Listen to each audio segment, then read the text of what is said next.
Epístola do apóstolo Paulo aos Efésios, capítulo 2, versículos de 8 a 10. Efésios 2, de 8 a 10, assim nos diz a palavra de Deus. Porque pela graça sois salvos, por meio da fé, e isto não vem de vós, é dom de Deus, não de obras para que ninguém se glorie, porque somos feitura sua, criados em Cristo Jesus para as boas obras, as quais Deus preparou para que andássemos nelas. A carta de Paulo aos Efésios, que foi provavelmente escrita durante a sua prisão domiciliar em Roma, tem na sua mensagem central a doutrina da salvação pela graça.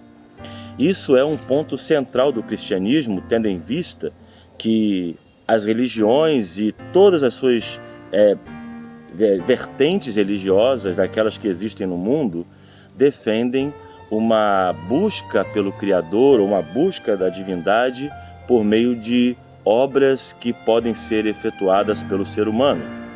Se você for em qualquer religião, seja uma religião cultural ou até mesmo aquelas que tentam disseminar uma mensagem acultural, todas envolvem isso. Você faz alguma coisa, agrada a divindade e a divindade lhe responde. Em contrapartida a tudo isso, o cristianismo bíblico é a única crença que acredita e defende que o Deus eterno, de uma forma ativa, salva o ser humano porque o ama. Salva esse ser humano de graça.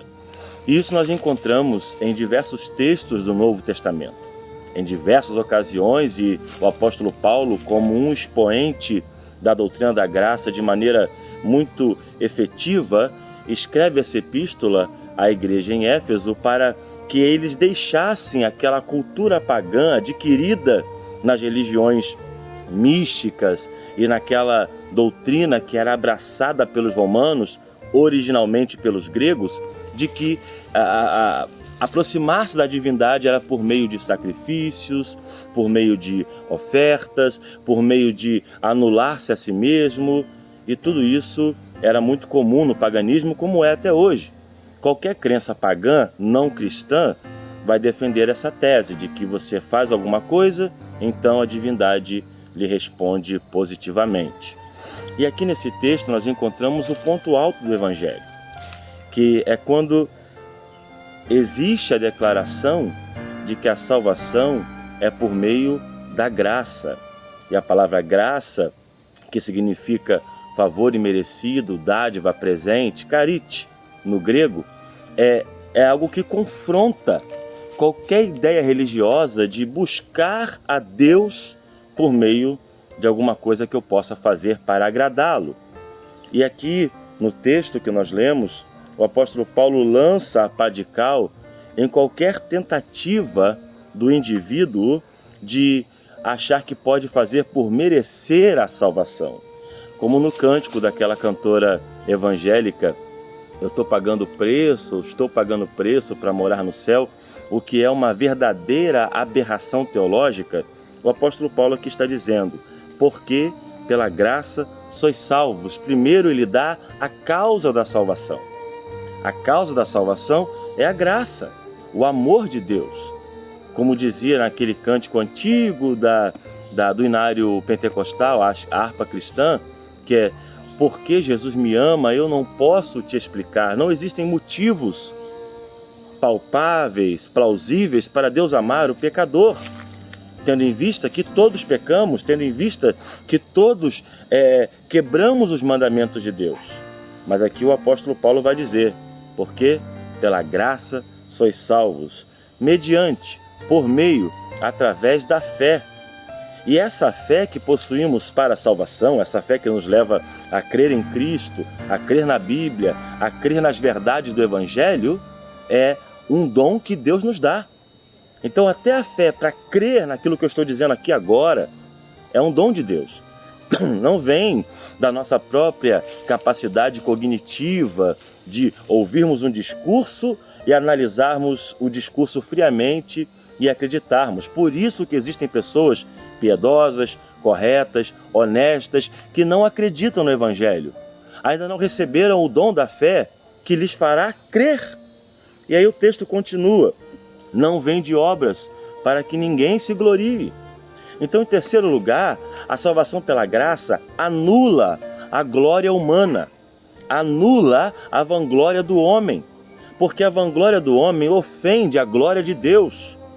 O homem que acredita que pode ser salvo por meio de algo que ele faça, ele está cuspindo, vilipendiando o sacrifício de nosso Senhor Jesus Cristo. Por isso que é um equívoco acreditar que fazer boas obras, fazer caridade ou realizar alguma coisa moralmente correta é um modo de você dizer: Deus, estou quite contigo. É um equívoco, é um erro, é uma ofensa a Cristo e a obra que Ele realizou no Calvário, morrendo por nossos pecados. Para que ninguém se glorie, para que ninguém possa chegar diante de Deus e dizer: olha, o Senhor realmente morreu pelos meus pecados, mas eu também fiz isso. Nada do que fazemos paga o sacrifício de Cristo. Todos aqueles que vivem olhando para si mesmos como autênticos representantes da moralidade, da piedade, que olham para as suas obras como sendo algo que lhes dê alguma credencial, não estão vivendo o Evangelho. E aqui no final, no versículo 10, o apóstolo Paulo conclui dizendo: porque somos feitura dele. A palavra feitura aqui no texto grego é a palavra poiema, a mesma palavra que dá origem etimológica ao termo poema. E se você pegar os melhores dicionários, você vai encontrar, vai ver que está dito ali que poema significa expressão romântica, uma poesia. Então o que Paulo está dizendo é: nós somos fruto deste amor de Deus, somos fruto da expressão romântica de Deus. Então até aqueles que, pecadores como são, mas recebem o dom da fé e são atraídos pela graça de Deus, são a expressão desse amor divino. E como vemos isso? Como podemos sintetizar isso? Quando vemos pessoas que eram indignas, que viviam à margem da sociedade, que não tinham nenhuma prerrogativa moral, sendo completamente transformadas. E esse fenômeno também é um fenômeno do Evangelho. Você não vai encontrar em nenhuma outra religião pessoas que às vezes viviam numa vida completamente errada, mudando radicalmente de vida. É um fenômeno inegável, até para os críticos, como pessoas que viviam uma vida completamente errada, hoje estão transformadas pelo Evangelho. Deus pode mudar a vida do mais vil pecador quando esse se aproxima de Cristo. Porque pela graça sois salvos. Recebemos essa dádiva divina completamente passivos, estávamos vivendo as nossas vidas, como diz no versículo 1 do capítulo 2, mortos em nossos delitos e pecados, e fomos então vivificados pela graça irresistível de Cristo, pela graça irresistível de Deus, transformados e regenerados pelo Espírito Santo. Recebendo a mente de Cristo, fomos completamente mudados. Como Paulo, que vivia a sua vida, o autor dessa epístola, vivendo a sua vida no judaísmo, perseguindo a igreja, vendo os cristãos como criminosos, um dia se encontra com o próprio Senhor Jesus no caminho para Damasco e recebe a seguinte palavra: por que me persegues? E essa palavra de Cristo muda a vida de Paulo, e Paulo, de perseguidor, passa a ser perseguido. Portanto, que nós hoje comecemos a nossa semana, hoje no sábado, lembrando-nos sempre que nós somos incapazes, mas Cristo pode fazer aquilo que homens não podem fazer. Como aquele jovem de qualidade religiosa chega até Jesus e diz: bom mestre, o que farei para herdar a vida eterna? E Jesus então diz a ele: olha, mesmo você sendo um bom judeu e dizendo com seus próprios lábios que tem guardado os mandamentos desde a sua infância e juventude, eu digo para você que te falta alguma coisa. Vende o que tem e dá aos pobres. E ele sai dali triste porque era muito rico. Não basta você apenas ter boa conduta moral, não basta você ser uma pessoa boa, você precisa de Cristo e entregar a Ele totalmente a sua vida. E somente assim você pode receber e viver essa graça que Cristo oferece a todo aquele que nele crê. Porque pela graça sois salvos, mediante a fé, e isto não vem de nós, é dom de Deus, não vem de obras, para que ninguém se glorie.